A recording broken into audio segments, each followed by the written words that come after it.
House of EdTech, episode 63. Hey, this is Tom Murray from the Alliance for Excellent Education, and you are listening to the House of EdTech with Chris Nesi. This episode of the House of EdTech is brought to you by SummerPD.com. From the minds of Nate Nagel and Courtney Kofeld, are you a passionate educator looking to engage and empower your students with the help of technology? Does traditional PD leave you underwhelmed? Well, then you need to check out Summer PD, a 10-week at-your-own-pace program that explores educational technologies like Google Classroom, apps for education, formative assessments, flipped classroom methods, and many more. Take advantage of their summer bundle for a limited time. You can get all 10 courses for $25 by using promo code HouseofEdTech, all one word, and just make your purchase and you gain access to 24/7, 365-day access to all the courses for professional development based on your schedule. A great thing to do here in the summer. So go to summerpd.com, use promo code HouseofEdTech, and sign up today.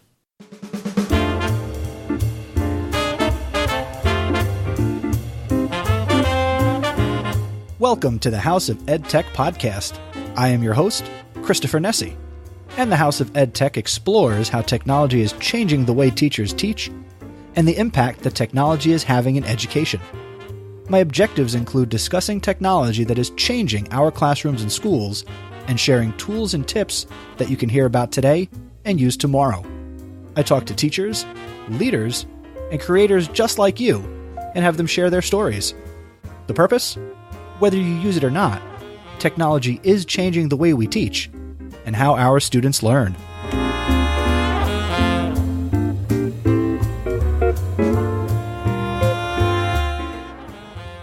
And good generic time of the day to you, and welcome to the House of EdTech podcast. Super excited to be recording this. It is June 18th, and that means I'm releasing this on June 19th. So first and foremost, I just want to say Happy Father's Day. Being a dad is one of the most exciting adventures that I've embarked on, and I'm 4 years into this journey, and I couldn't be happier with Miles and Colton and all the joy that they bring me. So Happy Father's Day once again. If you are new to the show, well, first of all, welcome. You've chosen an awesome podcast to get some easy anytime professional development related to education technology. Now, what are you going to get out of an episode of the House of EdTech? Well, let me tell you. You're going to get my EdTech thought, an EdTech recommendation, and later in the episode, before we say goodbye, I'm going to let you know who the House of EdTech VIP is, and I've got some featured content for you today as well. There's no interview in this episode because summer is coming, and with the end of the school year, it is busy, it is hectic, and it's tough to coordinate schedules to get people on Skype or Google Hangouts to have conversations. Basically, from this episode through all the episodes over the summer, so for July and August, they will probably be shorter episodes because it'll just be me. And I have invited Caitlin to co-host the show through the summer. So hopefully she'll say yes as I sit here and I look around the deconstructed House of EdTech. I'll have to put some pictures in the show notes for this, but currently the studio is down to the studs. Half of the ceiling is gone, and I have quite a bit of work ahead of me to rebuild the studio for myself and also for things that Caitlin likes to do with her photography. But that is neither here nor there. And the bottom line is welcome, and I'm so glad you're listening to the show today. Real quick, we do have some feedback, and this first feedback comes from Demetrius Ball, and his feedback came in via SpeakPipe, which means Demetrius went over to chrisnesi.com and he clicked on the SpeakPipe button. So thank you, Demetrius. I really appreciate that. And his feedback is related to the last episode where I had a question from Noah King about how to basically streamline the process for some teachers he works with who currently put note cards together, and from one grade to the next, like the third grade teachers build the rosters for the fourth grade the following year because they know the kids so well. So Noah had asked about a tech solution for that. And I had recommended using Google Sheets, But Demetrius has shared with us a actual piece of software that sounds pretty cool. You have one new message. Hi, Chris. This is Demetrius Ball in Columbia, Maryland. I am a high school social studies teacher, and I really enjoy listening to the House of EdTech podcast. You do an outstanding job. I just finished listening to episode 62, and the listener, Noah from California, had a question about digitizing his schedules or helping his teachers do that for the coming school year. And one application that I've been using recently is called Post-it Plus. It's from the folks that make Post-it notes. And what you're able to do is organize your Post-it notes, and it's specifically for the square ones, but you can use any kind of note card or Post-it notes, and you can line them up. You can take a picture of them, and then you can move those pictures around and create any kind of categories, groups that you would like to. It's really cool. Check it out. It works best, or right now it's only on iOS platform, so you can use an iPhone 6 or 6 Plus or an iPad to do that. Really cool. Since Noah's information wasn't on the podcast, I just wanted to share that information with you so you could pass it on to him. All right. Thanks. Thank you again, Demetrius. And hey, because you sent it in via SpeakPipe, you yourself got to share it with Noah. So Noah, I hope that you find Post-it Plus valuable. And if anybody else checks out the Post-it Plus app, let us know what you think. Send in your feedback via SpeakPipe or send it to me via Voxer, because I love to play audio. I make a podcast. What else would you expect from me? And if you're not following Demetrius Ball, you need to do that as well. And he is on Twitter. He is at Demetrius_Ball, and that's DEMETRIUS_BALL. Thank you, Demetrius, for sending in your feedback and helping out the House of EdTech community. We have another piece of feedback from Karina Gonzalez, a former guest of the podcast, and she has some kind words for me and for you about some apps that have been previously recommended on the show and how they are making a difference for her, not as a teacher or an educator, but personally. So take it away, Karina. Hello again. Thought I would give you some tangential feedback on some of the app recommendations that you gave on the House of EdTech. Appear.in and Voxer have actually saved some friendships for me that I thought were long gone. Because when you're in education and you've got the grading and you've got your own kids and, life and reasons, you don't get to see people as often. And there was a very close friend of mine. We were each other's maids of honor. And her schedule is completely opposite mine. When she's asleep, I'm literally awake, and vice versa. And I introduced her to Voxer earlier this week, and now we talk all the time. She loves it. I love it. It's like we picked up where we left off, and it's been wonderful. Appear.in, I've been using for my D&D campaigns. I stopped gaming because trying to get a bunch of people together without children for 4 or 5 hours is just not going to happen. So I introduced them to Appear.in, and it's amazing, especially because you can change the wallpaper. So we've been changing the wallpaper to be our dungeon map. So we can always point to see where we are at any given time. For us, the sound and the audio and the video were all better than Google Hangouts. It's just been great. So your EdTech recommendations have also been very good for me and my family socially. So thanks. Thank you, Karina. And I'm glad that you are finding value in Appear.in and, of course, Voxer. Again, Karina is a former guest of the podcast. I'll put a link to the show notes for this episode, linking back to the episode that she was on. She is at Karina Gonzalez, CarinaGonzalez. Thank you again, Karina. And if you have a question, EdTech related, or you want to share some feedback here on the podcast, you can do that via Twitter. Use the hashtag House of EdTech. But of course, again, I like to play audio, so you can send that to me via Voxer. My username is Mr. Nessie. You can do SpeakPipe on the website, or you can call the feedback line, and the number, as always, is 732-903-4869. And actually, with the phone number, really whatever app you're listening on your mobile device, if you get to the description or the show notes that are in the app, you should just be able to click the phone number and right away you can call up and leave some feedback. Don't worry, I'm not going to answer it because it goes to a Google Voice number. So you don't have to worry about me picking up. So you could just leave a message. And thanks again to everybody, Demetrius and Karina, for sending in your feedback. Moving on here. First, I had a meetup with a listener, Derek Larson from Utah, also a former guest of the podcast. And I will link to his episode in the show notes as well. Got to meet Derek. He was out in New York City from Utah for some type of fellowship with a whole group of Utah teachers for looking at history and making history come alive. And Derek came out to New Brunswick and got to have dinner with him and walk around the city. And that was really cool. So, Derek, it was great to meet you. And I look forward to taking you up on your invitation to come visit you in Utah. And of course, anytime you come out here, we will get together and we'll have a great time. And just for the record, Derek, I did on my own make up fry sauce as you gave me the recipe. So the secret fry sauce from Utah.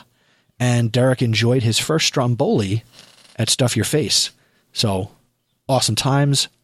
Awesome times. Also want to give a shout out to Jacob Dunn. Jacob Dunn is an awesome educator who I know from Twitter. He listens to the podcast, and he recently wrote a really nice article about podcasting as he's doing a series of blog posts on his website, cultivateedu.com, where he talked about in this part of his blog series about podcasting. So he gave a nice shout out to the House of EdTech, Cult of Pedagogy, a couple other podcasts, the Edu Road Trip, and of course the Education Podcast Network. So be sure to check out what Jacob Dunn is doing. He is at Jacob Dunn on Twitter, JACOBDUNN. And again, his website is cultivateedu.com. So be sure to check that out. And thank you, Jacob, for the kind words. And it was great to answer your questions and help create more great content to help other educators. So really, again, just this episode, I have the EdTech thought, and I have some EdTech recommendations, plural, and because it's summer, that means we have more time to do things. So I actually have some great book recommendations that I was able to curate that you may find valuable here in the summer months to improve a variety of areas of your educational practice. But first, my EdTech thought.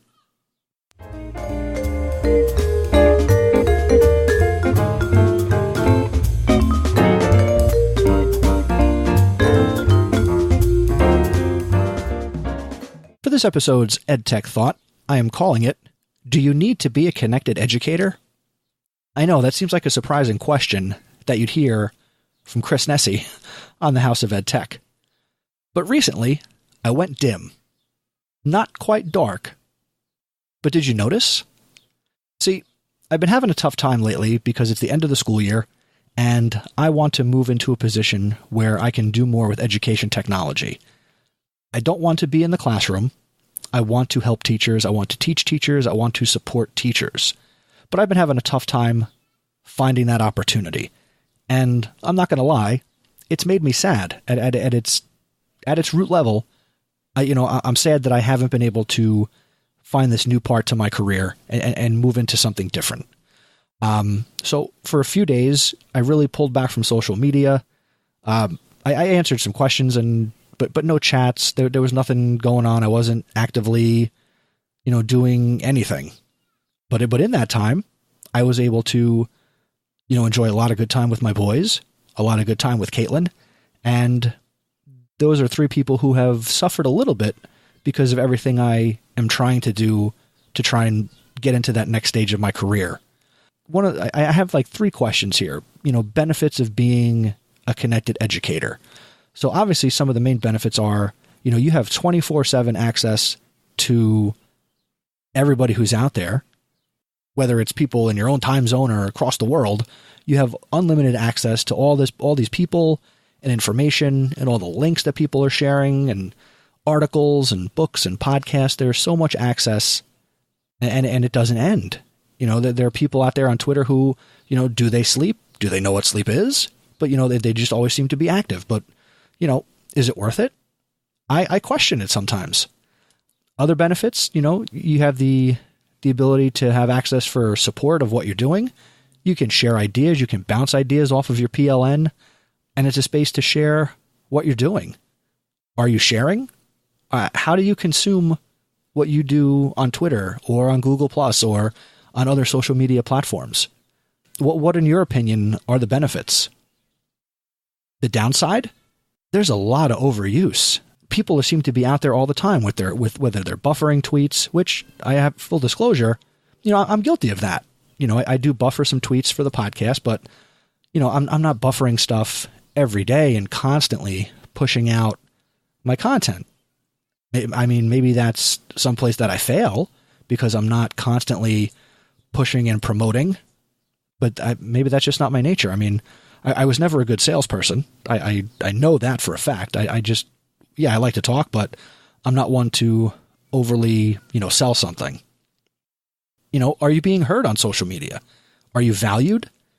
What about the people who are overvalued? The edu rockstar, the edu celebrity, the people who everybody follows, and, when you try to interact with them, they can't be bothered. It might seem like I'm complaining, and, maybe I am just a little bit, but that's part of the reason why I started this podcast, is to put out content. I got tired of being a retweeter and somebody who was just sucking up everybody else's content. That's why I encourage people for a good part of 2014 and 15 to be creators more than curators. And there are a lot of people creating out there. So I am excited for that. What about the people who don't get noticed, who don't get recognition? There are people who I'm very close to who do amazing things, but nobody knows about it. I don't know why. They do great things, but maybe we're bad salespeople. I don't know. I'm not really sure. The other part of this, and again, I'm just working this from some bullet points. So this is a little bit more raw emotion than you may be used to. Not that I do a lot of scripting, but the other point I have is questions. Do you give? Do you take? Do you do both? How are you contributing as a connected educator? Is it just like not a money grab, but like being in that chamber where like money flies and you just grab as much as you can and there's really no opportunity to give? Share your thoughts as a comment on the show notes for this episode. The show notes for this are going to be at chrisnessy.com/63. But I want to know your thoughts on, do you need to be a connected educator? I'm asking this question of myself. Could I be successful and not be connected? Part of me says yes, because being a connected educator really hasn't done for me what I would have liked it to do. I'm trying to network with people and network with administrators, like-minded professionals and superintendents. And the one thing I seek and hope to get as a result of it hasn't happened yet. So that's why I sort of doubt it. That's where I'm coming from, and that's my EdTech thought.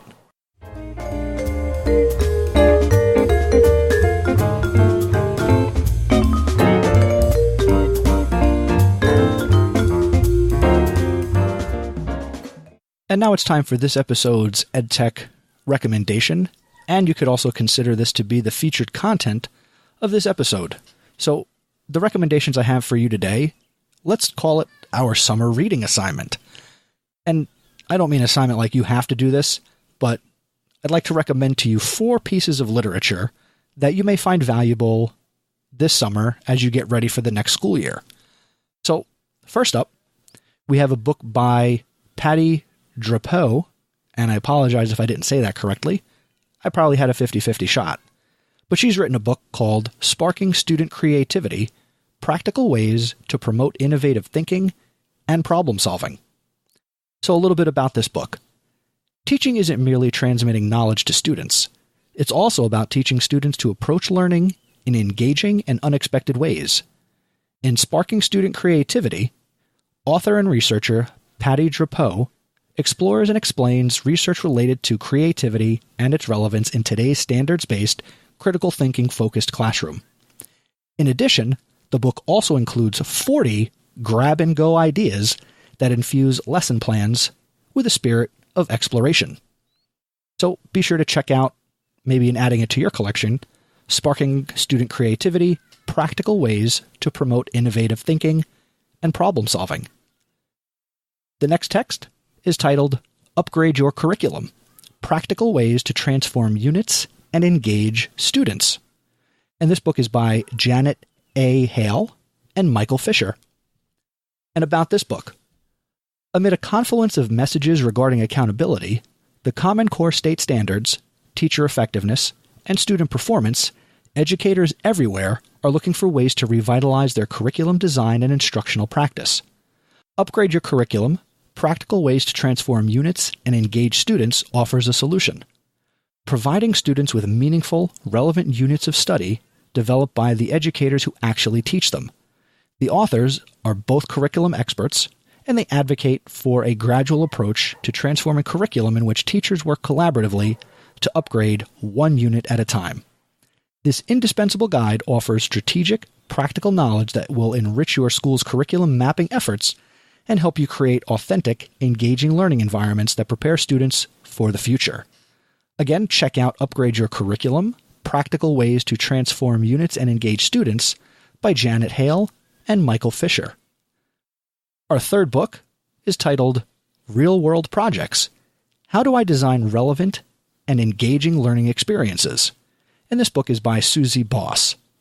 In this book, project-based learning expert Susie Boss explains how real-world projects engage and motivate students while teaching relevant, rigorous content and skills that align with standards and put learners on the path to active citizenship. You will learn why students need to be able to identify and solve specific, authentic, project-worthy problems in their own communities and beyond, how to connect with real-world experts, allies, and audiences, and what practical field-tested strategies are essential for planning, assessing, and using technology to support successful projects. Check out Real World Projects: How Do I Design Relevant and Engaging Learning Experiences by Susie Boss. And we have one more book, and if you haven't guessed it, this is all about, I think the big key word is engagement and enhancing our students' experiences. So here's one more, and the title is Grading Smarter, Not Harder: Assessment Strategies That Motivate Kids and Help Them Learn. And this is by Myron Dweck. In this lively and eye-opening book, educator Myron Dweck reveals how many of the assessment policies that teachers adopt can actually prove detrimental to student motivation and achievement, and shows how we can tailor policies to address what really matters: student understanding of content. Grading Smarter, Not Harder is brimming with reproducible forms, templates, and real-life examples of grading solutions developed to allow students every opportunity to demonstrate their learning.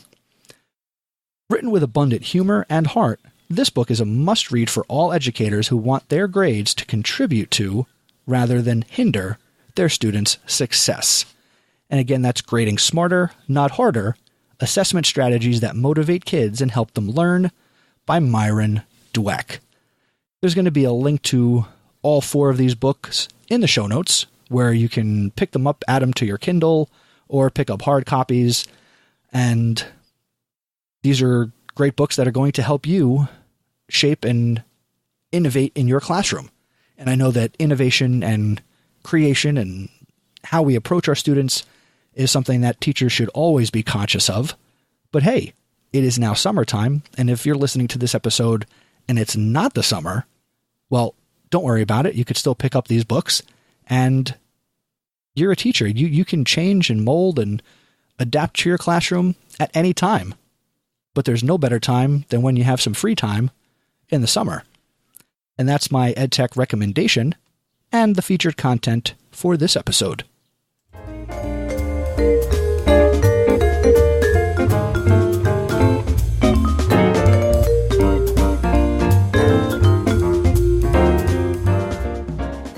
And now it's time for this episode's House of EdTech VIP. Congratulations to Melissa Morris Inoa. Melissa is now the Supervisor of Instructional Technology in my school district, and she started this position on June 20th. Prior to this, she worked with Stacy Lindis and Dan Gallagher, both friends of the show, in West Windsor-Plainsboro, New Jersey, as a teacher resource specialist for technology at the high school level. I reconnected with Melissa at EdCamp Leader in 2015, and I say reconnect because we both went to Spotswood High School. She was a senior when I was a freshman. So I knew of her. I don't think she really knew of me. She is an educator and a learner through and through. She is a writer, introvert, and she's always evolving, innovating, and updating constantly. She's a wealth of knowledge on many subjects, including educational technology. And of course, she's a VIP, so she's somebody you need to connect with, and you can learn from her. She is on Twitter. Her handle is mmorriswrites, and that's MMORRISWRITES. And you can also check out her blog and website at melissamorrisinoa.com. And of course, there'll be a link to that in the show notes. And I'm looking forward to working with Melissa in some capacity. And Melissa, congratulations. You are a House of EdTech VIP.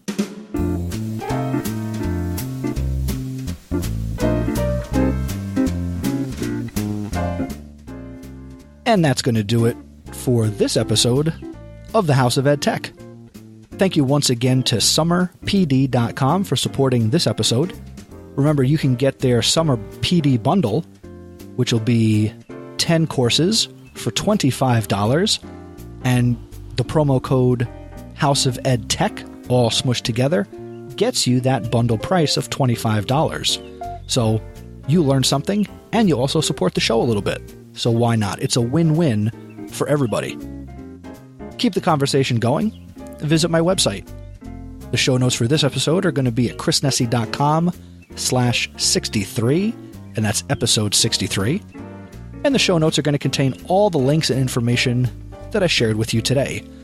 So all the links to the books, the links to Melissa Morrisinoa's Twitter, the link to Demetrius Ball's Twitter, Post-it Plus, Appear.in and Voxer, as Karina Gonzalez mentioned, Jacob Dunn's blog post.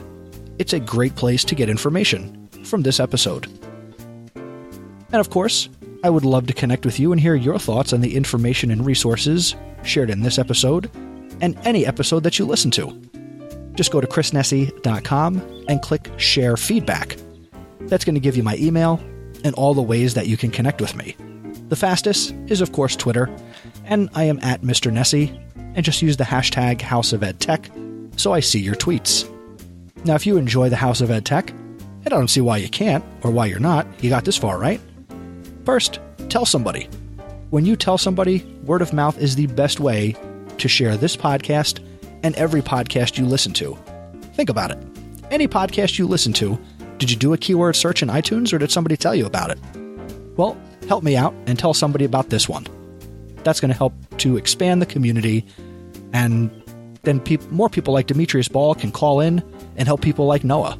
And then I'm really just like a matchmaker of knowledge. So why not?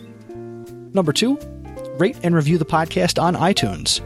Your rating and honest review will help keep the House of EdTech front and center for others to discover and enjoy. I've been ranking really well in the education technology category, and that's because of you. So, well, unless you haven't left a review or a rating yet, then you haven't really helped me. So help me. You can also show your support through patreon.com. Just go to chrisnessy.com/awesome to find out how you can support the show with a couple of bucks each month. The next episode of the podcast will be number 64. Number 64. And that's going to be released on July 3rd, 2016. Until next time, thanks for joining me, and remember, using technology isn't difficult. Just give it a try.